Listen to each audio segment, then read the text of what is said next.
റെസ്റ്റോറന്റിൽ നിന്നും ഇറങ്ങുമ്പോഴാണ് റോബർട്ട് ആ കാഴ്ച കണ്ടത്. ബസ് കാത്തു നിൽക്കുന്ന വൃദ്ധനായൊരു മനുഷ്യൻ.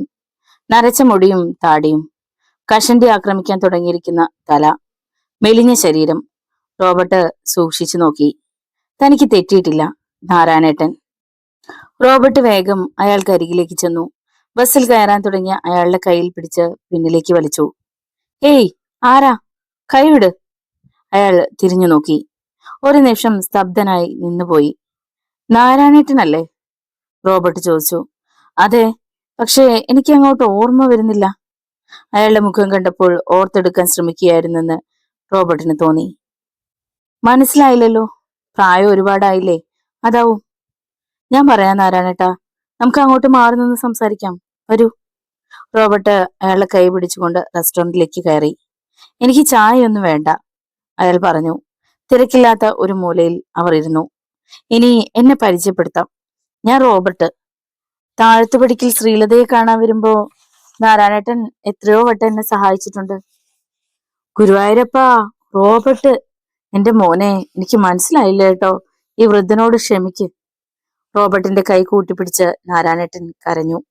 എന്താ നാരായണേട്ടാ, കരയാതെ, ആരെങ്കിലും കാണും, റോബർട്ട് പറഞ്ഞു. നാരായണേട്ടൻ കാവ്യമുണ്ടിന്റെ തലപ്പ് കൊണ്ട് കണ്ണുകൾ ഒപ്പി. എത്ര വർഷമായി കണ്ടിട്ട്. മോനും വല്ലാതെ മാറിപ്പോയി. എന്നാലും എന്നെ കണ്ടിട്ട് തിരിച്ചറിഞ്ഞല്ലോ. അത് മതി ഈ വയസ്സിന്. 20 വർഷമായി നാരായണേട്ടാ നമ്മൾ കണ്ടിട്ട്. എനിക്ക് ജീവിതത്തിൽ ഒരിക്കലും നാരായണേട്ടനെ മറക്കാൻ പറ്റുമോ? കഴിഞ്ഞത് കഴിഞ്ഞില്ലേ മോനെ, ഇനി അതൊക്കെ ഓർത്തിട്ടെന്താ? നാരായണേട്ടൻ ഒരു ദീർഘനിശ്വാസം പൊഴിച്ചു. നാരായണേട്ടാ, എനിക്കൊരു സത്യം അറിയണം. ഇനി അത് പറയാതിരുന്നത് കൊണ്ട് ആർക്കും ദോഷവുമില്ല, ഗുണവുമില്ല, റോബർട്ട് മുഖവരിയിട്ടുകൊണ്ട് പറഞ്ഞു. എന്താ മോൻ അറിയേണ്ടത്? എനിക്കറിയാവുന്ന എന്തും ഞാൻ പറയാം. താഴത്തുപടിക്കൽ ശ്രീലത പ്രസവിച്ച എന്റെ കുഞ്ഞ് മരിച്ചോ, അതോ ജീവിച്ചിരിപ്പുണ്ടോ? നാരായണേട്ടൻ പ്രതീക്ഷിച്ച ഒരു ചോദ്യമായിരുന്നു അതെന്ന് റോബർട്ടിന് തോന്നി. വൃദ്ധനയനങ്ങൾ എന്തൊക്കെയോ ചിന്തിക്കുന്നത് പോലെ അങ്ങോട്ടും ഇങ്ങോട്ടും ഇളകിക്കൊണ്ടിരുന്നു. എന്നെ ഇന്നും എന്നും അലട്ടുന്ന ഒരു കുറ്റബോധമാണ് മോനെ അത്. അന്നം തരുന്ന മുതലാളിയോടുള്ള കൂറായി മാത്രം അതിനെ കണ്ടാ മതി.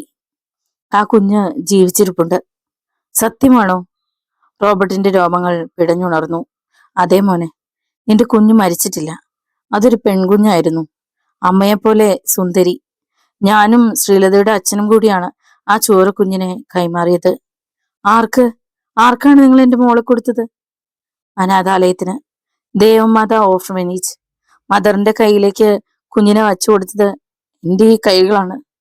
നാരായണേട്ടൻ കിതപ്പോടെ റോബർട്ടിനെ നോക്കി. ആ കണ്ണുകൾ നിറഞ്ഞിരിക്കുന്നത് കണ്ടു. ഈ സത്യം ശ്രീലതയ്ക്ക് അറിയില്ലായിരുന്നോ? ഇല്ല. പ്രസവത്തോടെ കുഞ്ഞു മരിച്ചു പോയെന്നാണ് അവളോട് പറഞ്ഞത്. ആ പാവം അത് വിശ്വസിച്ചു. അപ്പോ ശ്രീലത തന്നോട് പറഞ്ഞത് സത്യമാണ്, റോബർട്ട് ഓർത്തു. എന്റെ മോൾ ഇപ്പോഴും അവിടെ ഉണ്ടാവുമോ നാരായണേട്ടാ? ആർദ്രമായ ശബ്ദത്തിൽ റോബർട്ട് ചോദിച്ചു. പിന്നീട് ഒരിക്കലും ഞാൻ അനാഥാലയത്തിൽ പോയിട്ടില്ല. എങ്കിലും എന്റെ മനസ്സ് പറയുന്നു അവൾ അവിടെ ഉണ്ടാവും, നല്ല മിടുക്കി കുട്ടിയായിട്ട്. എനിക്ക് സന്തോഷമായി നാരായണേട്ടാ. റോബർട്ട് പോക്കറ്റിൽ നിന്നും 1000ന്റെ 2 നോട്ടെടുത്ത് നാരായണേട്ടന്റെ പോക്കറ്റിൽ ഇട്ടു. ഇതിരിക്കട്ടെ, എന്റെ ഒരു മനസമാധാനത്തിന്. മോനെ, നാരായണേട്ടൻ പൊട്ടിക്കരഞ്ഞുകൊണ്ട് റോബർട്ടിനെ കെട്ടിപ്പിടിച്ചു. ദേവമാത ഓർഫനേജിന്റെ ചരൽ നിറച്ച മുറ്റത്ത് കാർ നിർത്തി റോബർട്ട് ഇറങ്ങി. ചുറ്റും നോക്കിയിട്ട് അയാൾ അകത്തേക്ക് കയറി. ആരെ കാണാനാ? ഒരു കന്യാസ്ത്രീ റോബർട്ടിനോട് ചോദിച്ചു. മദറമ്മയെ ഒന്ന് കാണണം, വരൂ. റോബർട്ട് സിസ്റ്ററിന്റെ പിന്നാലെ വരാന്തയിലൂടെ മുന്നോട്ട് നടന്നു. എവിടെ ഇരുന്നോളൂ, വിസിറ്റേഴ്സ് റൂമിലെ ചാരുബെഞ്ച് കാണിച്ചുകൊണ്ട് സിസ്റ്റർ പറഞ്ഞു. റോബർട്ട് മിടിക്കുന്ന ഹൃദയത്തോടെ അവിടെ ഇരുന്നു. തന്റെ മോൾ, ഈ ലോകത്ത് തന്റേതെന്ന് പറയാനുള്ള ഏക വ്യക്തി, പൊന്നുമോൾ. അവൾ എങ്ങനെയായിരിക്കും? ശ്രീലതയെ പോലെ സുന്ദരിയായിരിക്കുമോ? അല്ലെങ്കിൽ തന്നെ പോലെ? ശ്രീലതയെ പോലെ ഇരുന്നാ മതി. റോബർട്ടിന്റെ മനസ്സിലൂടെ നാനാവിധ ചിന്തകൾ കടന്നുപോയി. ഒരു മദർ വിളിക്കുന്നു. ശബ്ദം കേട്ട് ചിന്തയിൽ നിന്ന് ഉണർന്നു. നേരത്തെ കണ്ട സിസ്റ്ററാണ്. റോബർട്ട് എണീറ്റ് മദറിന്റെ മുറിയിലേക്ക് കയറി. Good morning mother. Good morning, ഇരിക്കൂ. മദറിന് അഭിമുഖമായിട്ടുള്ള സീറ്റിൽ റോബർട്ട് ഇരുന്നു. ആരാ, മനസ്സിലായില്ല? മധ്യവയസ്കയായ മദർ ചോദിച്ചു. മദർ, എന്റെ പേര് റോബർട്ട്, ഫോറസ്റ്റ് ഓഫീസറാണ്. ഞാനൊരു വിവരം അറിയാൻ വേണ്ടിയാണ് വന്നത്, അതും ഒരു കേസുമായി ബന്ധപ്പെട്ട്. എന്താണ് മിസ്റ്റർ റോബർട്ടിന് അറിയേണ്ടത്? മദറിന്റെ തീക്ഷ്ണമായ കണ്ണുകൾ അയാളുടെ മുഖത്തായിരുന്നു. പറഞ്ഞു വരുമ്പോ 20 വർഷം പിന്നോട്ട് പോകണം മദർ. കൃത്യമായി പറഞ്ഞ 1992 നവംബർ 10-ാം തീയതി ഈ അനാഥാലയത്തിൽ ഒരു ചോര കുഞ്ഞിനെ നൽകിയിരുന്നു. ഒരു പെൺകുഞ്ഞ്. എനിക്ക് ആ കുഞ്ഞിനെ കുറിച്ചാണ് അറിയേണ്ടത്. കുഞ്ഞിനെ ഇവിടെ തന്നത് താഴ്ത്തുപടിക്കൽ ഗോവിന്ദമേനോൻ എന്നയാളാണ്. ഇങ്ങനെയുള്ള കാര്യങ്ങളൊക്കെ പുറത്തു പറയാൻ നിയമം അനുവദിക്കുന്നില്ല റോബർട്ട്. നിയമം ആരുണ്ടാക്കിയതാണ് മദർ? യൂണിഫോമിൽ വരുന്ന ഒരു പോലീസ് ഓഫീസർ ചോദിച്ചാൽ നിങ്ങളെല്ലാം തുറന്നു പറയുമെന്ന് എനിക്കറിയാം. റോബർട്ടിന്റെ ശബ്ദമായിരുന്നു. ആ സമയത്ത് ഇവിടെ ഉണ്ടായിരുന്ന മദർ 2 വർഷം മുമ്പ് മരിച്ചുപോയി. ഇവിടുത്തെ റെക്കോർഡ് പരിശോധിച്ചാൽ അറിയാമല്ലോ മദർ. എനിക്കത് അറിഞ്ഞേ പറ്റൂ. മദർ എന്തോ ആലോചിച്ചു. ആലോചിക്കാൻ ഒന്നുമില്ല മദർ. ഞാൻ വഴക്കുണ്ടാക്കാൻ വന്നതല്ല. എനിക്ക് ആ മകളെ ഒന്ന് കാണണം. കണ്ടാ മതി പ്ലീസ് മദർ. റോബർട്ടിന്റെ തൊണ്ടയിടറി. നിങ്ങൾ ശബ്ദമുണ്ടാക്കണ്ട, ഞാനൊന്ന് നോക്കട്ടെ. മദർ രജിസ്റ്റർ എടുത്ത് പരിശോധിച്ചു. പിന്നെ സീറ്റിൽ വന്നിരുന്നു. ആ പെൺകുഞ്ഞിന്റെ പേര് ശ്യാമ എന്നാണ്. മദർ പറഞ്ഞു. ശ്യാമ? റോബർട്ട് 1-2 ആവർത്തി ആ പേര് ഉരുവിട്ടു. എനിക്ക് അവളെ ഒന്ന് കാണണം പ്ലീസ് മദർ. ഒന്ന് വിളിക്കാമോ? സോറി മിസ്റ്റർ റോബർട്ട്, ഒരു കുഴപ്പമുണ്ട്. എന്താ മദർ? ആ പെൺകുട്ടി ഇപ്പോൾ ഇവിടെ ഇല്ല, മിസ്സിംഗ് ആണ്. വാട്ട്? റോബർട്ട് അലറിക്കൊണ്ട് ചാടി എണീറ്റു. മദർ ഞെട്ടിപ്പോയി. അവളെ എവിടെ പോയി? പറയ്, എന്റെ മോൾ എവിടെ പോയി? നിങ്ങൾ ഉത്തരം പറഞ്ഞേ മതിയാവൂ മദർ. റോബർട്ട് കത്തി ജ്വലിക്കുകയായിരുന്നു. മിസ്റ്റർ റോബർട്ട് പ്ലീസ്, ഞാൻ പറയുന്നതൊന്ന് കേൾക്കൂ പ്ലീസ്. മദർ കാല് പിടിക്കുന്നത് പോലെ യാചിച്ചു. റോബർട്ട് കുറച്ച് ശാന്തനായി. ശ്യാമ എവിടെ പോയി മദർ? അവൾ കാമുകന്റെ കൂടെ നാട് വിട്ടു പോയി. എപ്പോ? 7-8 മാസമായി. നോ, ഞാനിത് വിശ്വസിക്കില്ല. നിങ്ങൾ വിശ്വസിച്ചേ മതിയാവൂ സർ. എനിക്ക് കള്ളം പറയേണ്ട കാര്യമില്ല. ആരുടെ കൂടെയാണ് അവൾ പോയത്? എങ്ങോട്ടാണ് പോയത്? അതെങ്കിലും മദറിന് അറിയാമോ? ബികോം സെക്കൻഡ് ഇയറിന് പഠിച്ചുകൊണ്ടിരിക്കുകയായിരുന്നു ശ്യാമ. കോളേജിൽ പോകുന്ന വഴി ഏതോ ഒരു പയ്യനുമായി അവൾ ഇഷ്ടത്തിലായി. പക്ഷെ ഞങ്ങൾ ഇതൊക്കെ വളരെ വൈകിയാണ് അറിഞ്ഞത്. പല പ്രാവശ്യം അവളെ താക്കീത് ചെയ്തു. എന്നാൽ ഒരു ദിവസം ക്ലാസ്സിൽ പോയ അവൾ മടങ്ങി വന്നില്ല. അന്വേഷിച്ചപ്പോഴാണ് വിവരം അറിയുന്നത്. എന്നിട്ട് മദർ പോലീസിൽ അറിയിച്ചില്ലേ? ഇല്ല, ഈ സ്ഥാപനത്തിന്റെ മാനക്കേട് ഓർത്ത് ഞങ്ങൾ പോലീസിൽ അറിയിച്ചില്ല. നിങ്ങൾ ചെയ്തത് തെറ്റായിപ്പോയി മദർ. ഇതിന് നിങ്ങളെ കൊണ്ട് ഞാൻ സമാധാനം പറയിപ്പിക്കും. സർ പ്ലീസ്, ഞങ്ങളുടെ അവസ്ഥ കൂടി നിങ്ങൾ മനസ്സിലാക്കണം. അനാഥരായ ഒരുപാട് പെൺകുട്ടികൾ ഇവിടെ പഠിക്കുന്നുണ്ട്. എല്ലാം സ്പോൺസർഷിപ്പ് വഴിയാണെന്ന് അറിയാമല്ലോ. ഇങ്ങനെ ഒരു സംഭവം പുറത്തറിഞ്ഞാൽ അത് ഇവിടെയുള്ള എല്ലാ കുട്ടികളുടെയും ഭാവിയെ ബാധിക്കും. അതുകൊണ്ടാണ് മറച്ചു വെച്ചത്. ശ്യാമയെ കുറിച്ചുള്ള വിവരങ്ങൾ എനിക്കറിയണം മദർ. അവരുടെ കൂട്ടുകാരുമായി സംസാരിച്ച നിങ്ങൾക്ക് ആവശ്യമുള്ള വിവരങ്ങൾ കിട്ടും. മദർ, എനിക്ക് അവളുടെ ഒരു ഫോട്ടോ തരുമോ? പിന്നെന്താ. മദർ ഫയലിനുള്ളിൽ നിന്നും ഒരു പാസ്പോർട്ട് സൈസ് ഫോട്ടോ എടുത്ത് റോബർട്ടിന് കൊടുത്തു. ആർത്തിയോടെ ഫോട്ടോയിലേക്ക് നോക്കി. ശ്യാമ, തന്റെ പൊന്നുമോൾ. ശ്രീലതയുടെ അതേ ചായ തന്നെ. ഒറ്റ നോട്ടത്തിൽ ലതയുടെ മോളാണെന്ന് ആരും പറയും. വരട്ടെ മദർ. റോബർട്ട് യാത്ര പറഞ്ഞു. സർ, ഇതിന്റെ പേരിൽ ഒരു പ്രശ്നം ഉണ്ടാകരുത് പ്ലീസ്. ഇല്ല മദർ, എനിക്ക് അവളെ കണ്ടുപിടിച്ചേ മതിയാകൂ. റോബർട്ട് കാറിൽ കയറി. കാർ ഓടിച്ചുകൊണ്ടിരുന്നപ്പോൾ റോബർട്ട് ചിന്തിച്ചത് ശ്യാമയെ കുറിച്ചാണ്. അച്ഛനും അമ്മയും ജീവിച്ചിരിക്കുമ്പോ അനാഥയെ പോലെ ജീവിക്കേണ്ടി വന്ന തന്റെ മോൾ. അവളിപ്പോ എവിടെയാണ്? ആരാണ് അവളുടെ ഭർത്താവ്? എവിടുന്ന് തുടങ്ങണമെന്ന് റോബർട്ടിന് യാതൊരു ഊഹവും കിട്ടിയില്ല. ഏതായാലും ശ്യാമ പഠിച്ച കോളേജിൽ നിന്ന് തന്നെ ആരംഭിക്കാം. റോബർട്ട് കാർ നേരെ കോളേജിലേക്ക് വിട്ടു. തനിക്കൊരു സന്ദർശകൻ ഉണ്ടെന്ന് പറഞ്ഞപ്പോൾ മുതലാളിയായിരിക്കുമെന്നാണ് ആന്റണി കരുതിയത്. വിസിറ്റേഴ്സ് റൂമിൽ ചെന്നപ്പോൾ കമ്പിവലിക്കപ്പുറത്ത് മഴക്കോട്ടും തൊപ്പിയും വെച്ച് ഒരാൾ പിന്തിരിഞ്ഞു നിൽക്കുന്നതാണ് കണ്ടത്. ഡിസിൽവ മുതലാളി അല്ല, പിന്നെ ആരാണ്? അയാൾ ആന്റണിയുടെ നേരെ തിരിഞ്ഞു. എന്നെ മനസ്സിലായോ? ഞാനാണ് Paul B Isaac, crime branch police ഉദ്യോഗസ്ഥൻ. കുറച്ചുകൂടി വ്യക്തമായി പറഞ്ഞാൽ വിഗ്രഹങ്ങൾ മോഷ്ടിച്ച കള്ളൻ. അയാൾ ശബ്ദമില്ലാതെ ചിരിച്ചു. ആന്റണി അമ്പരപ്പോടെ അവനെ നോക്കി. ഇവനെ താൻ എവിടെയോ വെച്ച് കണ്ടിട്ടുണ്ടല്ലോ എന്ന് ആന്റണി ഓർത്തു. എന്താ ആലോചിക്കുന്നത്? എന്നെ കുറിച്ചാണോ? ഞാൻ ആരാണെന്ന് അറിഞ്ഞാ നീ ബോധം കെട്ട് വീഴും. ആഗതൻ തലയിൽ നിന്നും ഹാറ്റ് എടുത്തു മാറ്റി. ഒരു നിമിഷം പ്രേതത്തെ കണ്ടതുപോലെ ആന്റണി ഞെട്ടിപ്പോയി. ഇഗ്നീഷ്യസ്, നീ മരിച്ചില്ലേ? അറിയാതെ ആന്റണിയുടെ വാക്കുകൾ പുറത്തേക്ക് ചാടി. എനിക്ക് അങ്ങനെ അങ്ങ് മരിക്കാൻ പറ്റുമോ ആന്റണി? അപ്പോ നീയാണ് വേഷം മാറി നടന്ന വിഗ്രഹമോഷ്ടാവ് അല്ലേ? അതേടാ, സ്വന്തം കൂട്ടുകാരനെ കൊലയ്ക്ക് കൊടുത്ത യൂദാസല്ലേടാ നീ. ഇഗ്നേഷ്യസ്, ഞാൻ പറയുന്നതെന്ന് കേൾക്ക്. എനിക്കൊരു കോപ്പും കേൾക്കണ്ട. എന്നെ കൊന്ന് കടലിൽ എറിഞ്ഞതിന് നിനക്ക് എത്ര ലക്ഷം കിട്ടി പറയ്. ഇഗ്നേഷ്യസിന്റെ ശബ്ദമുയർന്നു. പക്ഷേ ഈശ്വരൻ എനിക്ക് ആയുസ് നീട്ടി തന്നു, നിന്നെ പോലുള്ള ചതിയന്മാരോട് പകരം ചോദിക്കാൻ.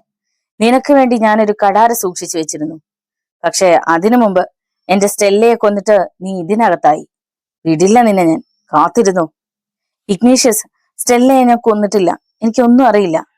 വേണ്ട, കൂടുതൽ കള്ളം പറഞ്ഞ് സത്യസന്ധനാകാൻ നോക്കല്ലേ ആന്റണി. നിന്നെ വിശ്വസിച്ച് എനിക്ക് തെറ്റുപറ്റിപ്പോയി. അത് മനസ്സിലാക്കാൻ എനിക്കൊരു രണ്ടാം ജന്മം വേണ്ടി വന്നു. ഡിസിൽവ മുതലാളിയെയും ഞാൻ കാണുന്നുണ്ട്. നീ ജയിലിൽ നിന്ന് ഇറങ്ങുന്നതും കാത്ത് ഞാൻ പുറത്തുണ്ടാവും. അത് മറക്കണ്ട. പോട്ടെ. ഒരു കൊടുങ്കാറ്റ് പോലെ ഇഗ്നേഷ്യസ് ഇറങ്ങിപ്പോയി. ആന്റണിയുടെ അമ്പരപ്പ് എന്നിട്ടും മാറിയിരുന്നില്ല. കാർലോസിൽ നിന്നും സ്വർണ്ണ വിഗ്രഹം തട്ടിയെടുക്കാനുള്ള ഇഗ്നേഷ്യസിന്റെ പദ്ധതി മദ്യമകത്ത് ചെന്നപ്പോൾ തന്റെ നാവിന്ന് തന്നെയാണ് ഡിസിൽവ മുതലാളി അറിഞ്ഞത്. അതോടെ ഇഗ്നേഷ്യസ് മുതലാളിയുടെ ശത്രുവായി. അവന്റെ കഥ തീർക്കാൻ ഏൽപ്പിച്ചത് തന്നെ. സ്റ്റെല്ലയെ നോട്ടമിട്ട് താൻ അത് സന്തോഷത്തോടെ ഏറ്റെടുത്തു. രാത്രി ഒരവസരത്തിനായി ഇഗ്നേഷ്യസിന്റെ താമസ സ്ഥലത്ത് എത്തിയ താൻ വാതിൽ തുറന്നു കിടക്കുന്നത് കണ്ട് അത്ഭുതപ്പെട്ടു. സ്റ്റെല്ലയെ കാണാനുമില്ല. ആ അവസരം ഉപയോഗപ്പെടുത്തി മരിച്ചെന്ന് ഉറപ്പുവരുത്തും മുമ്പ് ഒരു വാഹനം വന്നു നിൽക്കുന്ന ശബ്ദം കേട്ട് പുറത്തിറങ്ങി മറഞ്ഞു നിന്നു. സ്റ്റെല്ല ജീപ്പിൽ കയറി പോകുന്നത് കണ്ട് തിരിച്ചു വന്ന് ഇഗ്നേഷ്യന്റെ ശവം എടുത്തുകൊണ്ടുപോയി കടലിലെറിഞ്ഞു. അതോടെ അവന്റെ ശല്യം തീർന്നെന്നാണ് കരുതിയത്. പക്ഷെ ഇപ്പോൾ തനിക്ക് ഭ്രാന്ത് പിടിക്കുമെന്ന് ആന്റണിക്ക് തോന്നി. ഡിസിൽവ മുതലാളിയെ വിവരമറിയിക്കാനും കഴിയില്ല. ആന്റണി ലോക്കപ്പിനുള്ളിൽ തളർന്നിരുന്നു. കാറിനുള്ളിൽ നിന്നും റോബർട്ട് പുറത്തിറങ്ങി ചുറ്റും നോക്കി. ഉച്ചസമയമായതിനാൽ ക്യാമ്പസിനുള്ളിൽ കുട്ടികൾ അവിടെവിടായി കൂടി നിൽപ്പുണ്ടായിരുന്നു. അങ്കിൾ, എന്താ ഇവിടെ? ശബ്ദം കേട്ട് റോബർട്ട് തിരിഞ്ഞു നോക്കി. ചിരിച്ചുകൊണ്ടൊരു പെൺകുട്ടി നിൽക്കുന്നു. റോബർട്ടിന് ആളെ മനസ്സിലായി. സുനിത, ഫോറസ്റ്റ് അശോക് വർമ്മയുടെ മകൾ. മോള് ഈ കോളേജിലാണോ പഠിക്കുന്നത്? അതെ അങ്കിൾ. അങ്കിൾ, ആരെ കാണാനാണ് വന്നത്? മോളെ കണ്ടത് നന്നായി. വരൂ, എനിക്ക് അല്പം സംസാരിക്കാനുണ്ട്. ആളൊഴിഞ്ഞ ഒരു ഭാഗത്തേക്ക് അവർ മാറി നിന്നു. ബികോം സെക്കൻഡ് ഇയറിന് പഠിച്ചുകൊണ്ടിരിക്കുന്ന ശ്യാമ എന്ന കുട്ടിയെ മോൾ അറിയുമോ? ഇതാണ് അവളുടെ ഫോട്ടോ. റോബർട്ട് പോക്കറ്റിൽ നിന്നും ശ്യാമയുടെ ഫോട്ടോ എടുത്ത് കാണിച്ചു. അറിയാം അങ്കിൾ, ഞങ്ങളുടെ കൂട്ടുകാരിയായിരുന്നു. പക്ഷെ കുറച്ചു നാൾ മുമ്പ് അവൾ ഒരു ചെറുപ്പക്കാരന്റെ കൂടെ ഒളിച്ചോടി. പിന്നെ വിവരം ഒന്നും അറിയില്ല. ശ്യാമ അങ്കിളിന്റെ ആരാ? എന്റെ ഒരു ഫ്രണ്ടാണ് അവളെ സ്പോൺസർ ചെയ്തിരുന്നത്. ആള് US-ലാ. ശ്യാമയെ കാണാനില്ലെന്ന് പറഞ്ഞപ്പോ അന്വേഷിക്കാൻ എന്നെ ഏർപ്പെടുത്തിയതാ. റോബർട്ട് ഒരു കള്ളം പറഞ്ഞു. അങ്കിൾ ഓർഫനേജിൽ അന്വേഷിച്ചില്ലേ? അന്വേഷിച്ചു. മദറാണ് കാര്യങ്ങളൊക്കെ പറഞ്ഞത്. കൂടുതൽ വിവരങ്ങൾ നിങ്ങളെ കണ്ട് അറിയാമെന്നും പറഞ്ഞു. സുനിതയുടെ അടുത്തേക്ക് സന്ദീപും അരുണും നീതുവും നിമ്മിയും എല്ലാം എത്തി. അങ്കിൾ, നിമ്മി വിളിച്ചു. ആ മോളോ, എന്തുണ്ട് വിശേഷം? റോബർട്ട് പുഞ്ചിരിച്ചു. സുനിത, ഇതെന്റെ അങ്കിൾ. നിമ്മി പരിചയപ്പെടുത്തി. നീ പരിചയപ്പെടുത്തുന്നതിന് മുമ്പ് ഞങ്ങൾ പരിചയപ്പെട്ടു അല്ലേ അങ്കിൾ? സുനിത ചിരിച്ചു. എന്താ രണ്ടാളും കൂടി ഒരു ചർച്ച? സന്ദീപ് സുനിതയെ നോക്കി.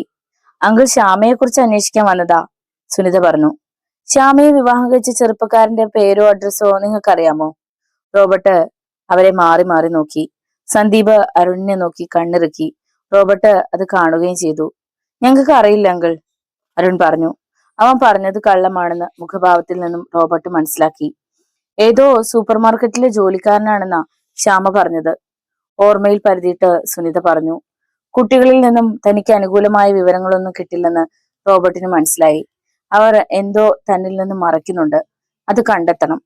പോട്ടെ മോളെ, റോബർട്ട് നിമ്മിയോട് പറഞ്ഞു. അവളും അയാൾക്കൊപ്പം കാറിന് സമീപത്തേക്ക് ചെന്നു. നിന്റെ ഡാഡി പോലീസിനെ മരുന്ന് ഒളിവിലാണല്ലോ? അതെ അങ്കിൾ, കഴിഞ്ഞ ദിവസവും CI ജയശങ്കർ വീട്ടിൽ വന്നിരുന്നു. സെലീനയോട് ഞാൻ അന്വേഷിച്ചതായി പറയണം. പറയാം അങ്കിൾ. അങ്കിൾ എന്നാ വീട്ടിലേക്ക് വരുന്നത്? നിന്റെ ഡാഡി ഒരു മനുഷ്യനായി കഴിഞ്ഞിട്ട്. റോബർട്ട് കാറിന്റെ ഡോർ തുറന്നു. പിന്നെ തിരിഞ്ഞ് നിമ്മിയെ നോക്കി. ശ്യാമയ്ക്ക് എന്താ പറ്റിയതെന്ന് മോൾക്കറിയാമോ? എനിക്കറിയില്ല അങ്കിൾ. കള്ളം പറയല്ലേ മോളെ. സത്യമായിട്ടും അറിയില്ല അങ്കിൾ. അരുണിന് എന്തോ മനസ്സറിവുണ്ട്, പക്ഷെ എനിക്ക് വ്യക്തമായിട്ടൊന്നും അറിയില്ല. എനിക്കത് മതി. ഏതാ ആ പയ്യൻ? ഡോക്ടർ വസുന്ധരാമേനോന്റെ മകൻ. മോള് പോയിക്കോ. റോബർട്ട് കാറിൽ കയറി ഓടിച്ചു പോയി. ശ്യാമയുടെ കാര്യത്തിൽ ആ കുട്ടികൾക്ക് എന്തോ മനസ്സറിവുണ്ട്. ഒരുപക്ഷെ സത്യം അവർക്കറിയാമായിരിക്കും. അത് കണ്ടെത്തണം. മര്യാദയ്ക്ക് ചോദിച്ചാൽ സത്യം പറയില്ല, വളഞ്ഞ വഴി സ്വീകരിക്കേണ്ടി വരും. റോബർട്ട് മനസ്സിൽ ചില കണക്കുകൂട്ടലുകൾ നടത്തി. രാത്രി വളർന്നു കഴിഞ്ഞിരുന്നു. അരുൺ സെൽഫോൺ എടുത്ത് മമ്മിയെ വിളിച്ചു. മോനെ, നീ എന്താടാ വൈകുന്നത്? മമ്മി, ചെറിയൊരു പാർട്ടി ഉണ്ട് സന്ദീപിന്റെ വീട്ടിൽ, ഞാൻ ഉടനെ എത്തിക്കോളാം. ശരി. എന്താടാ മമ്മിയെ വിളിച്ച് വിവരം പറഞ്ഞോ? സന്ദീപ് ചോദിച്ചു. നിന്റെ വീട്ടിൽ ഒരു പാർട്ടി ഉണ്ടെന്ന് കള്ളം പറഞ്ഞു. ഒറ്റ മകനല്ലേ, കള്ളം പറഞ്ഞ മമ്മി വിശ്വസിച്ചോളും. തന്റെ മകൻ ഒരിക്കലും നുണ പറയില്ലെന്നാ മമ്മിയുടെ വിചാരം, അല്ലേ? അതെടാ, മക്കളുടെ കാര്യത്തിൽ എല്ലാ അമ്മമാരും അങ്ങനെയാ. അതൊക്കെ പോട്ടെ, ആ റേഞ്ചർ റോബർട്ട് എന്തിനാ ശ്യാമയെ തിരക്കി വന്നതെന്ന് എത്ര ആലോചിച്ചിട്ടും മനസ്സിലാകുന്നില്ല. അയാളുടെ ഫ്രണ്ടാ അവളെ സ്പോൺസർ ചെയ്തിരുന്നതെന്നല്ലേ സുനിത പറഞ്ഞത്. എനിക്കത് അങ്ങോട്ട് വിശ്വസിക്കാൻ പറ്റുന്നില്ല. ഏതായാലും നമ്മളൊന്ന് സൂക്ഷിക്കുന്നത് നല്ലതാ. അനാഥ പെണ്ണായതുകൊണ്ട് ആരും അന്വേഷിച്ചു വരില്ലെന്നാണ് കരുതിയത്, അരുണ പറഞ്ഞു. അതിന് നീ എന്തിനു പേടിക്കണം? നമുക്കൊന്നും അറിയില്ല. അവൾ ഏതോ ഒരുത്തന്റെ കൂടെ നാട് വിട്ടുപോയി സുഖമായി ജീവിക്കുന്നു. എനിക്കൊരു പേടിയില്ല. നീ കൂട്ടിക്കൊണ്ടുവന്ന കോളേജ് ബ്യൂട്ടി അവിടെ? അകത്തുണ്ടടാ. എന്നാ ഞാൻ ആദ്യം അങ്ങോട്ട് ചെല്ലാം. അരുൺ അകത്ത് കയറി വാതിലടച്ചു. ആരോ കെട്ടഴിച്ചു വിട്ടതുപോലെ മഴ പെയ്യാൻ തുടങ്ങിയത് പെട്ടെന്നാണ്. കനത്ത മഴയിലൂടെ അരുൺ പതുക്കെ കാർ വിട്ടു. നിരത്തുകൾ വിജനമായിരുന്നു. മെയിൻ റോഡിൽ നിന്നും പോക്കറ്റ് റോഡിലേക്ക് കയറിയതും റോഡിന് വിലങ്ങി ഒരു കാർ നിൽക്കുന്നത് കണ്ട് അവൻ ഹോൺ അടിച്ചു. എന്നിട്ടും രക്ഷയില്ലെന്ന് കണ്ട് ആ കാറിനടുത്തായി തന്റെ കാർ നിർത്തി. വിൻഡോ ഉയർത്തി ഉറക്കെ വിളിച്ചു, ഏയ്, വഴിന്ന് മാറ്റടാ. എന്നിട്ടും പ്രത്യുത്തരം ഉണ്ടായില്ല. അരുൺ ഡോർ തുറന്ന് മഴയിലേക്ക് ഇറങ്ങി. നടു റോഡിൽ വണ്ടിയിട്ട് ഇവനൊക്കെ എവിടെ പോയി? അരുൺ കാറിനടുത്തേക്ക് ചെന്നു. പിന്നെ ഡോർ വലിച്ചു തുറന്നു. അമ്മേ! ഒരു ചവിട്ടേറ്റ് അവൻ മഴവെള്ളത്തിലേക്ക് വീണു. ഡ്രൈവറുടെ സീറ്റിൽ നിന്നും ഒരാൾ പുറത്തേക്ക് ഇറങ്ങി. അരുൺ ചാടി എണീറ്റു. ആരാ നിങ്ങൾ? അവൻ വിറച്ചു. അയാളുടെ കയ്യിൽ തോക്ക് കണ്ട് അവൻ വിറച്ചുപോയി. കാറിൽ കയറ്, അയാൾ മുരണ്ടു. അനുസരിക്കേ അവന് രക്ഷയുണ്ടായിരുന്നുള്ളൂ. കാർ മുന്നോട്ട് കുതിച്ചു. ആരാ നിങ്ങൾ? എന്നെ എങ്ങോട്ട് കൊണ്ടുപോകുന്നു? പറയാം, മിണ്ടാതിരിക്കെ. കാർ പഴയൊരു ഗോഡൌണിന്റെ മുമ്പിൽ ചെന്ന് നിന്നു. ഇറങ്ങി വാ, ഡോർ തുറന്നുകൊണ്ട് അയാൾ പറഞ്ഞു. പേടിയോടെ അരുൺ പുറത്തിറങ്ങി. വരൂ. അയാൾ അനുസരിക്കുകയല്ലാതെ അവന് മറ്റു മാർഗങ്ങളില്ലായിരുന്നു. ഇരിക്ക്, പഴയൊരു കസേര ചൂണ്ടിയിട്ട് അയാൾ പറഞ്ഞു. അരുൺ ഇരുന്നു. എന്നെ നിനക്ക് മനസ്സിലായോ? ഇല്ല. എങ്കിൽ ഞാൻ പറയാം, റോബർട്ട്. അരുൺ അറിയാതെ ഞെട്ടി. കണ്ടോ എന്റെ പേര് കേട്ട് നീ ഞെട്ടിയത്? ഞാൻ എന്തിനു ഞെട്ടണം? അതാ എനിക്കും ചോദിക്കാനുള്ളത്. നിങ്ങൾ എന്നെ എന്തിനാ തട്ടിക്കൊണ്ടുവന്നത്? മര്യാദയ്ക്ക് ചോദിച്ചാ നീ ഒന്നും സത്യം പറയില്ലെന്ന് അറിയാവുന്നതുകൊണ്ട്. നിങ്ങൾക്ക് എന്താണ് അറിയേണ്ടത്? ശ്യാമയെക്കുറിച്ച്. അവളെക്കുറിച്ച് അറിയാവുന്നതൊക്കെ ഞങ്ങൾ പറഞ്ഞു കഴിഞ്ഞതല്ലേ. എനിക്കറിയേണ്ടത് സത്യങ്ങളാണ്. അതറിയാതെ നിന്നെ ഞാൻ ഇവിടുന്ന് വിടില്ല. ഞാൻ പോലീസിനെ വിളിക്കും. പേടിപ്പിക്കല്ലേ മോനെ, നിന്നെ കൊണ്ട് ഞാൻ പറയിപ്പിക്കും. റോബർട്ടിന്റെ ശബ്ദത്തിന്റെ ടോണ് മാറിയത് അരുണിന് മനസ്സിലായി. ശ്യാമയ്ക്ക് എന്താണ് പറ്റിയത്? അവൾ നാട് വിട്ടെന്ന് പറഞ്ഞത് ശരിയാണോ? എങ്കിൽ ആ പയ്യൻ ആരാണ്? എവിടെയാണ് അവന്റെ വീട്? ഇതൊന്നും അറിയാതെ നീ വീട്ടിൽ പോകില്ല. എനിക്ക് അറിയില്ലെന്ന് പറഞ്ഞില്ലേ? നിനക്ക് അറിയില്ലടാ നായെ. റോബർട്ടിന്റെ കൈ അവന്റെ കരണത്ത് വീണു. തല മരവിക്കുന്നത് പോലെ അരുണിന് തോന്നി. പറയടാ. അവന്റെ മുഖം പിടിച്ചുയർത്തിയിട്ട് റോബർട്ട് അലറി. പറഞ്ഞില്ലെങ്കിൽ നിന്നെ ഞാൻ കൊല്ലും. റിവോൾവറിന്റെ ബാരൽ അവന്റെ വായിലേക്ക് കുത്തിത്തിരുകി. ഞാൻ പറയാം, ഒന്നും ചെയ്യരുത്. അരുൺ കൈകൊണ്ട് ആംഗ്യം കാണിച്ചു. എങ്കിൽ പറഞ്ഞു തൊലക്കി. റോബർട്ട് അവന്റെ വായിൽ നിന്നും തോക്കെടുത്ത് മാറ്റി. വാതിലിൽ ആരോ തട്ടുന്നത് കേട്ട് ഡിസിൽവ സംശയത്തോടെ നോക്കി. സമയം പാതിരാത്രി കഴിഞ്ഞെന്ന് അയാൾക്ക് മനസ്സിലായി. തന്റെ തോന്നലാണോ? കിടക്കയിൽ എണീറ്റിരുന്നു കൊണ്ട് ശ്രദ്ധിച്ചു. തോന്നലല്ല, ആരോ മുട്ടി വിളിക്കുന്നുണ്ട്. ഡിസിൽവ എണീറ്റ് മുറിയിലെ ലൈറ്റ് ഇട്ടു. പിന്നെ രണ്ടും കൽപ്പിച്ച് വാതിൽ തുറന്നു. ഒരാൾ പെട്ടെന്ന് മുറിക്കുള്ളിലേക്ക് കയറി. ഡിസിൽവ അമ്പരന്ന് പോയി. ഞാനാ മുതലാളി, കാർലോസ്. തലയിൽ കെട്ടിയിരുന്ന കറുത്ത തുണി അഴിച്ചു മാറ്റിക്കൊണ്ട് കാർലോസ് പറഞ്ഞു. ഞാൻ ആകെ പേടിച്ചു പോയി. കാർലോസ് വാതിലടച്ച് കുറ്റിയിട്ടു. ഞാൻ ഇവിടെ ഉണ്ടെന്ന് നീ എങ്ങനെ അറിഞ്ഞു? ജഗജീവൻ സാറിന് ഞാൻ കണ്ടിരുന്നു. അപ്പോഴാണ് മുതലാളി ഈ ഫാം ഹൗസിലുണ്ടെന്ന് മനസ്സിലായത്. നീ വന്നത് നന്നായി. കുറെ ദിവസങ്ങളായി ഞാനിവിടെ തനിച്ച് താമസിക്കാൻ തുടങ്ങിയിട്ട്. ഭക്ഷണം ഉണ്ടാക്കാൻ ജവജീവന്റെ ഒരു ജോലിക്കാരൻ ഇവിടെ ഉണ്ട്. ഫോണുകളെല്ലാം സ്വിച്ച് ഓഫ് ചെയ്തിരിക്കുകയാണ്. മൊബൈൽ ടവർ ലൊക്കേറ്റ് ചെയ്ത് കണ്ടുപിടിക്കാതിരിക്കാനാണ്. മുതലാളി, ഞാൻ മറ്റൊരു വിവരം അറിഞ്ഞു. ഇഗ്നേഷ്യസ് മരിച്ചിട്ടില്ല. അവനാണ് ക്രൈംബ്രാഞ്ച് ഉദ്യോഗസ്ഥന്റെ വേഷത്തിൽ വന്നതും വിഗ്രഹങ്ങൾ മോഷ്ടിച്ചതുമെല്ലാം. നീ പറഞ്ഞത് നേരാണോ? അതെ മുതലാളി, ഞാൻ ആന്റണിയെ കാണാൻ ജയിലിൽ പോയിരുന്നു. നിന്നെ പോലീസ് പിടിച്ചില്ലേ? കാർലോസ് വേഷം മാറുന്നതിലും വിദഗ്ധനാണെന്ന് മുതലാളിക്ക് അറിഞ്ഞൂടെ? അവന് മുതലാളിയുടെ ചോരയും വേണമെന്ന ആന്റണിയോട് പറഞ്ഞത്. ഇങ്ങോട്ട് വരട്ടെ, കുറച്ച് ചോര കുപ്പിയിൽ എടുത്തു കൊടുത്തുവിടാം, അല്ലേ കാർലോസ്? ഡിസിൽവ ഒരു സിഗരറ്റ് കൊളുത്തി. മുതലാളി ഒന്ന് സൂക്ഷിക്കുന്നത് നല്ലതാ. അവൻ മരിച്ചില്ലെങ്കിൽ ഇനി എന്റെ കൈകൊണ്ടായിരിക്കും അവന്റെ മരണം. അതൊക്കെ പോട്ടെ, കാർലോസിന്റെ അന്വേഷണം എന്തായി? 100 കോടിയുടെ മുതൽ നമുക്ക് കിട്ടുമോ കാർലോസെ? കാർലോസ് അതിന് ഉത്തരം പറഞ്ഞില്ല. എനിക്ക് നേരത്തെയുള്ള സംശയമാണ്. നീ സത്യം പറയണം. കാർലോസ് ഡിസിൽവയുടെ മുഖത്തേക്ക് നോക്കി. സത്യത്തിൽ ആ വിഗ്രഹം നീ എന്തു ചെയ്തു?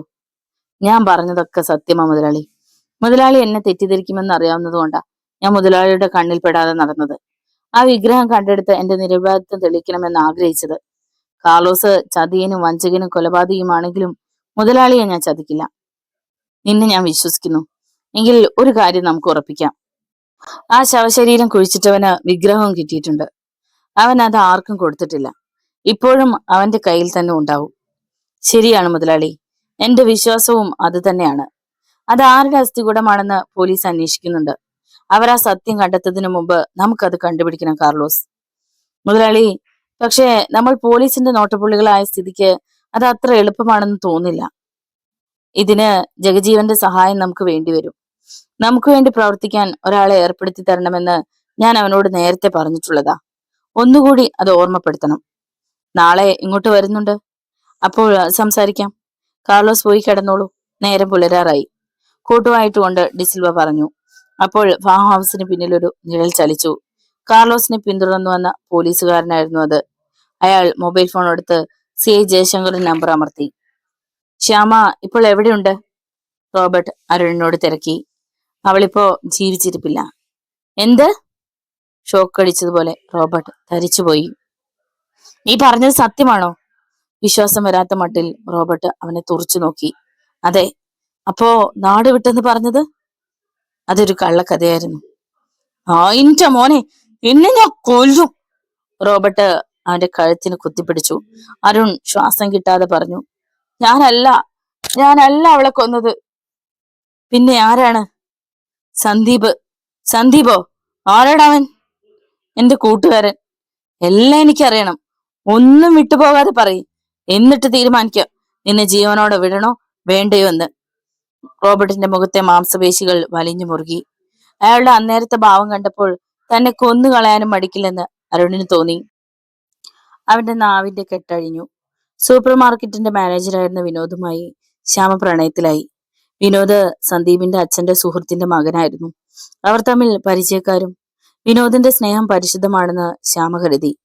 എന്നാൽ പെണ്ണുങ്ങൾ അവനൊരു നേരം പോക്കാണെന്ന് ശ്യാമയ്ക്ക് അറിയില്ലായിരുന്നു.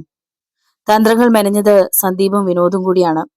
നാട് വിടാമെന്ന് പറഞ്ഞ് ശ്യാമയുമായി വിനോദ് ഹൗസിംഗ് കോളനിയിലെ ആൾതാമസമില്ലാത്ത വീട്ടിലെത്തി.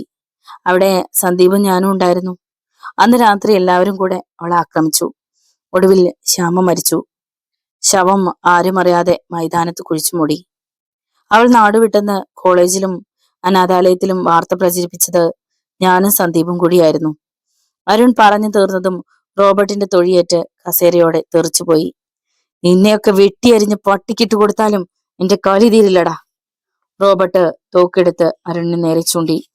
ഇതെല്ലാം ഒരാൾ കാണുന്നുണ്ടായിരുന്നു. ഇഗ്നീഷ്യസ് ആയിരുന്നു അത്. അപ്പോൾ ആ സ്വർണ്ണ വിഗ്രഹം വിനോദിന്റെ കയ്യിലുണ്ടാകും. ഇഗ്നീഷ്യസ് ചിന്തിച്ചു. നേരം പുലർന്നു വരുന്നതേ ഉണ്ടായിരുന്നുള്ളൂ. ഫാം ഹൗസിലേക്ക് തിരിയുന്ന ഗട്ട് റോഡിന് സമീപം 3-4 പോലീസ് വാഹനങ്ങൾ വന്നു നിന്നു. സായുധരായ പോലീസുകാർ ചാടിയിറങ്ങി. നിമിഷങ്ങൾക്കുള്ളിൽ പോലീസ് ഫാം ഹൗസ് വളഞ്ഞു. ഉറക്കം തെളിഞ്ഞ ഡിസിൽവയും കാർലോസും കണി കണ്ടത് CI ജയശങ്കറിന്റെ മുഖമായിരുന്നു. അജ്ഞാതവാസം കഴിഞ്ഞു, ഇനി കുറച്ചു കാലം ജയിലിൽ കിടക്കാം. നാടകീയമായി ചുവടുകൾ വെച്ചുകൊണ്ട് ജയശങ്കർ പറഞ്ഞു. വെറുതെ വിഡ്ഢിത്തം പറയാതോടോ ഇൻസ്പെക്ടർ. ഡിസിൽവയ്ക്ക് നിയമങ്ങളൊക്കെ കൈവെള്ളയിലാണെന്ന് അറിയാമല്ലോ. ഇപ്രാവശ്യം താൻ പെട്ടത് തന്നെയാടോ. ആന്റണിയുടെ മൊഴി മാത്രം മതി തനിക്ക് 2 ജീവപര്യന്തം വാങ്ങിത്തരാൻ. പോലീസ് സംഘം കാർലോസിനെയും ഡിസിവിലെയും വിലങ്ങണീച്ച് വാനിൽ കയറ്റി. തന്നെ ഞാൻ സമ്മതിച്ചു തന്നിരിക്കുന്നു. അശോക് വർമ്മ ജയശങ്കറിന്റെ കൈ പിടിച്ചു കുലുക്കി. എന്റെയും കുടുംബത്തിന്റെയും മനസമാധാനം നഷ്ടപ്പെട്ടിട്ട് മാസങ്ങളായി. ഇനി പേടിക്കാതെ ഇറങ്ങി നടക്കാമല്ലോ. തെറ്റ് ചെയ്യുന്നവൻ ഇന്നല്ലെങ്കിൽ നാളെ അകത്താകുമിടോ. അതൊരു ലോകതത്വമാണ്. ജയശങ്കർ പുഞ്ചിരിച്ചു. തന്റെ മോക്കിപ്പോ എങ്ങനെയുണ്ട്? പഴയതൊന്നും അവൾക്ക് ഓർമ്മയില്ലടോ. ന്യൂറോളജിസ്റ്റിനെ ഒക്കെ കാണിച്ചു, ട്രീറ്റ്മെന്റുകൾ നടത്തി. പ്രത്യേകിച്ച് കുഴപ്പങ്ങളൊന്നും കാണാനില്ലെന്നാണ് അവർ പറയുന്നത്. അവളുടെ പേര് ശ്യാമയാണത്രേ. എന്നെ ഒഴിച്ച് ബാക്കിയുള്ളവരൊക്കെ അവൾ തിരിച്ചറിയുന്നുണ്ട്. അതാണ് എനിക്ക് മനസ്സിലാകാത്തത്. നല്ലൊരു സൈക്യാട്രിസ്റ്റിനെ കാണിക്കണം. ആക്സിഡന്റ് ഉണ്ടായ മെന്റൽ ഷോക്കാണ് കാരണമെങ്കിൽ അത് ചിലപ്പോൾ നന്നായിരിക്കും. എനിക്കൊന്നും അറിയില്ലടോ. ആ വിവാഹ നിശ്ചയ പാർട്ടിക്ക് പോയതാണ് ഇതിനെല്ലാം കാരണം. തനിക്കിപ്പോ എങ്ങനെയുണ്ട്? കാലിന് ചെറിയൊരു വേദനയുണ്ട്. ബാക്കിയെല്ലാം നോർമലായി. ഞാൻ ഇറങ്ങട്ടെ, വീണ്ടും കാണാം. CI ജയശങ്കർ യാത്ര പറഞ്ഞു. അദ്ദേഹം സ്റ്റേഷനിൽ എത്തുമ്പോൾ ഒരു വിസിറ്റർ കാത്തിരിക്കുന്നുണ്ടായിരുന്നു. സാറ്, എന്റെ പേര് റോബർട്ട്, ഫോറസ്റ്റ് റേഞ്ചറാണ്. അശോക് വർമ്മ സാറും ഞാനും ഒരേ ഓഫീസിലാണ്. എനിക്കറിയാം, ഡിസിൽവയുടെ അളിയനല്ലേ? ആ ലേബലിൽ അറിയപ്പെടാൻ ഞാൻ ആഗ്രഹിക്കുന്നില്ല സർ. റോബർട്ട് വന്നത് അളിയന് വേണ്ടി സംസാരിക്കാനാണോ? ഒരിക്കലുമല്ല സർ. അളിയന് അർഹതപ്പെട്ട ശിക്ഷ കിട്ടി. അതിൽ എനിക്ക് തരുമ്പും വിഷമമില്ല. ഞാൻ വന്നത് മറ്റൊരു കാര്യം പറയാനാണ്. അന്ന് മൈതാനത്ത് നിന്നും പോലീസിന് ഒരു അസ്ഥികൂടം കിട്ടിയില്ലേ? ആ കേസന്വേഷണം എവിടെ വരെയായി? മാൻ മിസ്സിംഗ് കേസുകളൊന്നും റിപ്പോർട്ട് ചെയ്തിട്ടില്ല. ഞങ്ങൾ ആ സ്കെൽറ്റൻ ഫോറൻസിക് ലാബിലേക്ക് അയച്ചിരുന്നു. അതിന്റെ റിസൾട്ടും വന്നു. മരിച്ചത് ഒരു സ്ത്രീയാണ്. 18-20 വയസ്സ് പ്രായമുള്ള പെൺകുട്ടി. ആ പെൺകുട്ടിയെ കുറിച്ച് പറയാനാണ് ഞാൻ വന്നത്. ശ്യാമ എന്നാണ് അവളുടെ പേര്. ദേവമാത ഓർഫനേജിലായിരുന്നു അവൾ. BCom സെക്കൻഡ് ഇയറിന് പഠിച്ചുകൊണ്ടിരിക്കുമ്പോഴാണ് അവൾ കൊല്ലപ്പെട്ടത്. ഏതാണ്ട് 7-8 മാസങ്ങൾക്ക് മുമ്പ്. നിങ്ങൾക്കിത് എങ്ങനെ അറിയാം റോബർട്ട്? മരിച്ചത് എന്റെ മകളാണ് സർ. അത് പറഞ്ഞപ്പോൾ അയാളൊന്ന് തേങ്ങി. നിങ്ങളുടെ മകളോ? താങ്കൾ കല്യാണം കഴിച്ചിട്ടില്ലെന്നാണ് എന്റെ അറിവ്. അത് സത്യമാണ്. ഞാൻ സാറിനോട് എല്ലാം പറയാം. റോബർട്ട് തന്റെ ഗതകാല സംഭവങ്ങൾ ജയശങ്കറിനോട് പറഞ്ഞു. അപ്പോ ഈ കഥകളൊന്നും അശോക് വർമ്മയ്ക്ക് അറിയില്ല അല്ലേ? ഇല്ല സർ. ശ്രീലത കുഞ്ഞു മരിച്ചുപോയെന്ന് കരുതുന്നു.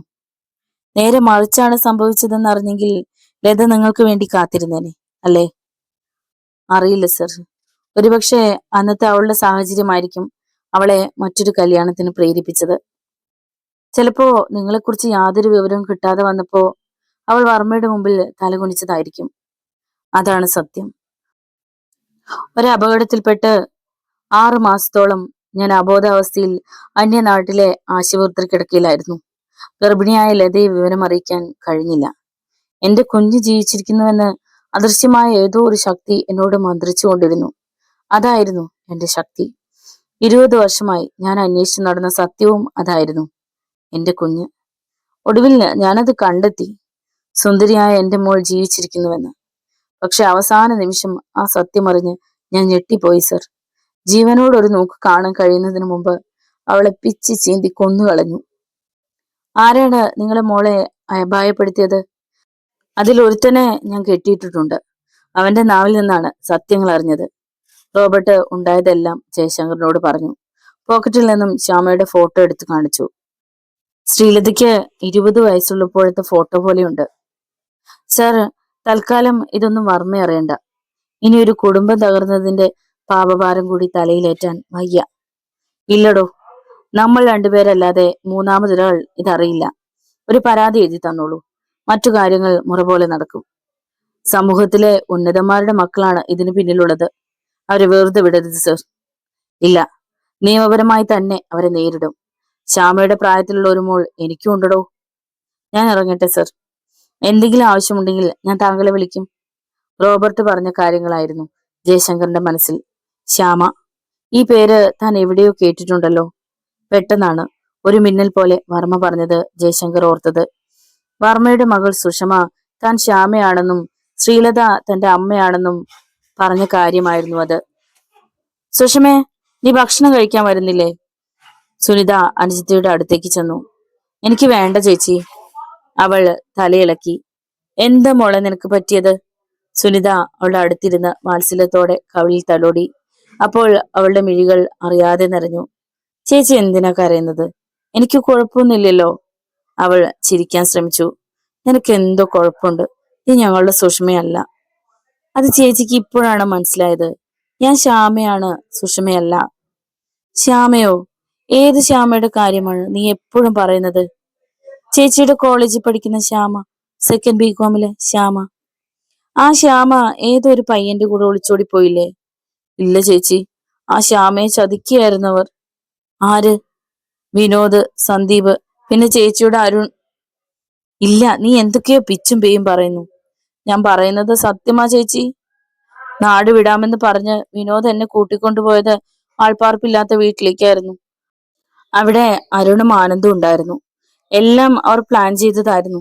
ചതി മനസ്സിലാക്കിയപ്പോഴേക്കും വൈകിപ്പോയി. അവന്മാരെന്നെ റേപ്പ് ചെയ്തു. ഒടുവിൽ ഞാൻ മരിച്ചപ്പോ ശവം മൈതാനത്ത് കുഴിച്ചിട്ടു. എന്നിട്ട് ഞാൻ ആരുടെയോ കൂടെ നാട് വിട്ടുപോയെന്ന് പ്രചരിപ്പിച്ചു.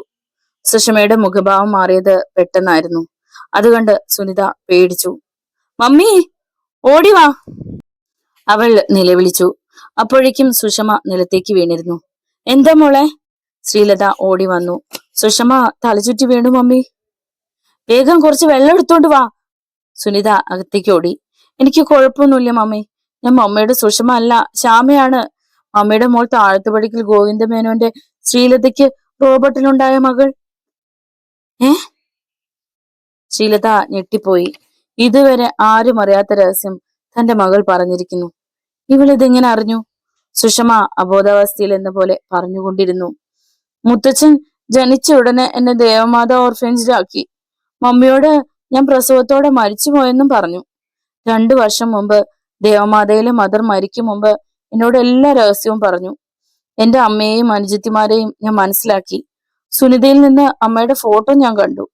എന്റെ അതേ ചായയാണ് മമ്മിക്കെന്ന് സുനിത പറഞ്ഞപ്പോ ഞാൻ ഉള്ളിൽ കരഞ്ഞുപോയി.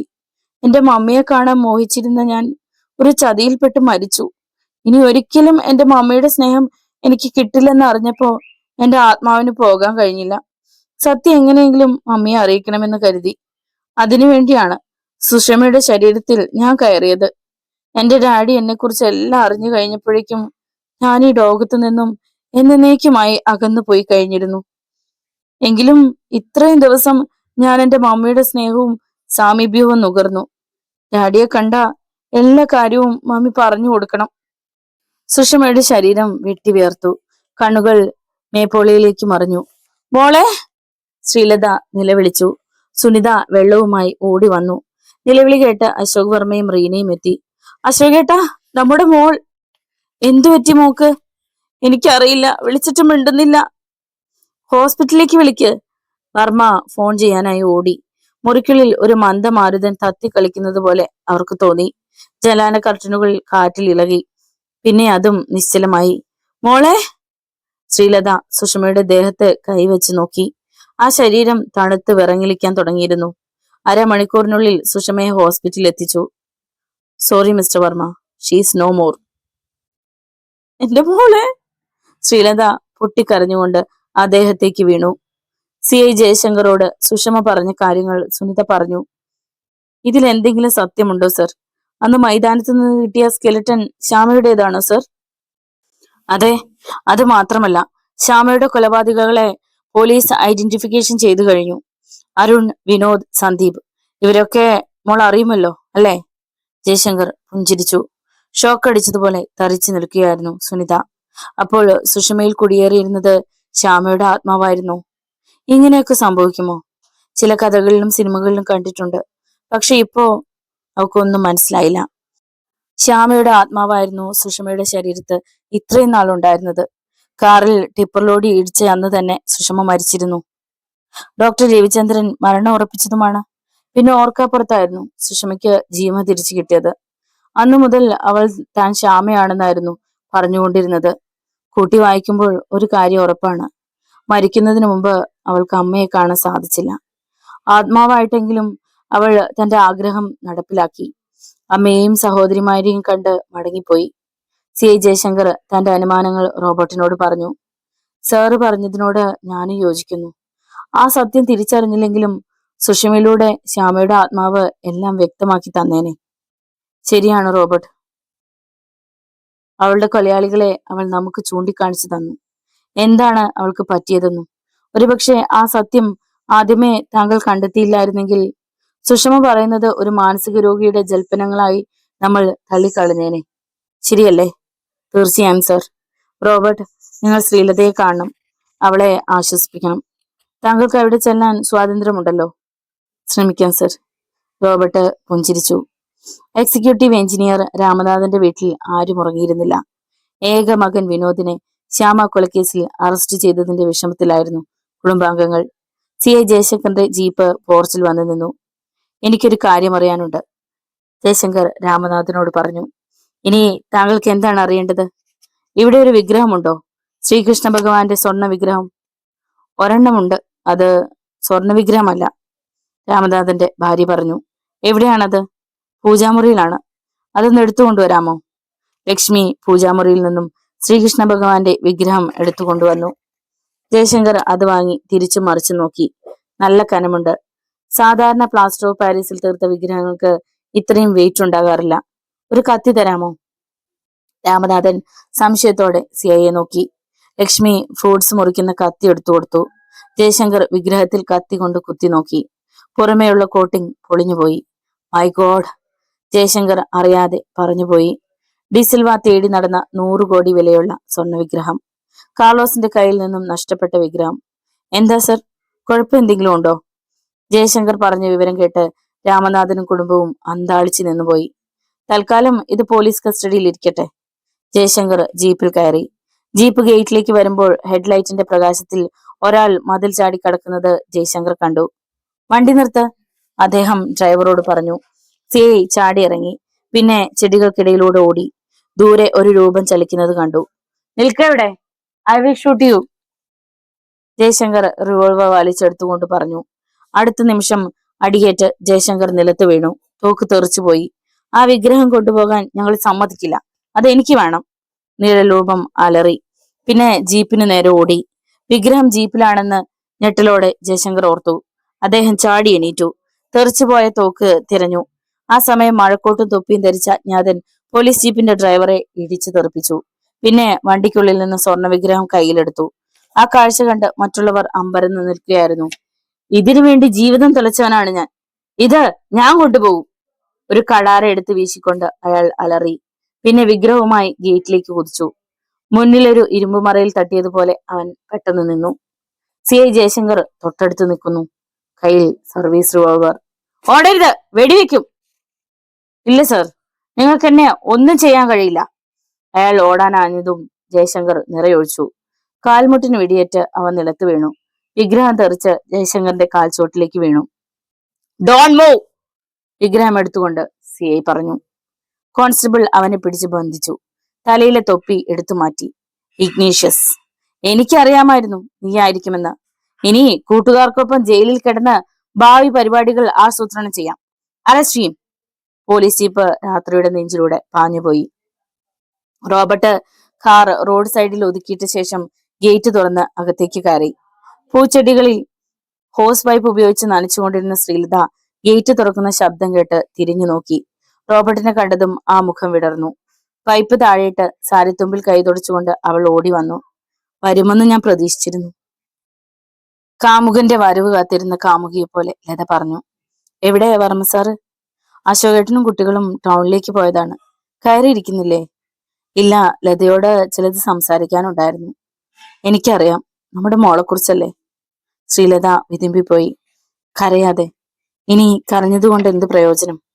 റോബർട്ട് പോക്കറ്റിൽ നിന്നും ശ്യാമയുടെ ഫോട്ടോ എടുത്തു. ഇത് കണ്ടോ, നമ്മുടെ മോൾ സുന്ദരിയായിരുന്നു, എന്റെ ലതയെ പോലെ. പക്ഷേ യോഗമില്ലാതെ പോയി. അവളോടൊപ്പം കുറച്ച് സമയം ചെലവഴിക്കാൻ പോലും കഴിഞ്ഞില്ല.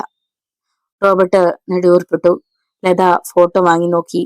ഇരുണ്ടുകൂടിയ കാർമേഘം പോലെ മിഴികൾ നിറഞ്ഞു തുളുമ്പി. കഴിഞ്ഞത് കഴിഞ്ഞു. ഒരു ദുസ്വപ്നം പോലെ എല്ലാം മറന്നു കളയണം. മുന്നോട്ടുള്ള ജീവിതത്തിന് അതാണ് നല്ലത്. ഒന്നും ആരും അറിയണ്ട. പോട്ടെ, ഇനി ഒരിക്കലും നമ്മൾ തമ്മിൽ കണ്ടുമുട്ടരുതേ എന്ന് പ്രാർത്ഥിക്കാം. റോബർട്ട് ഗേറ്റ് കടന്ന് കാറിൽ കയറി. അവളുടെ കണ്ണുകളിൽ നിന്നും അടർന്നു വീണ മുത്തുമണികൾ ആ കാഴ്ച മറച്ചു കളഞ്ഞു. എല്ലാവർക്കും നോവൽ ഇഷ്ടപ്പെട്ട് കാണുമെന്ന് വിചാരിക്കുന്നു. മറ്റൊരു പുതിയ നോവലുമായി നാളെ കാണാം. വീഡിയോ ഇഷ്ടമായാൽ എല്ലാവരും ഒന്ന് ലൈക്ക് ചെയ്ത്, ഷെയർ ചെയ്ത്, സബ്സ്ക്രൈബ് ചെയ്ത് സപ്പോർട്ട് ചെയ്യുക. നന്ദി.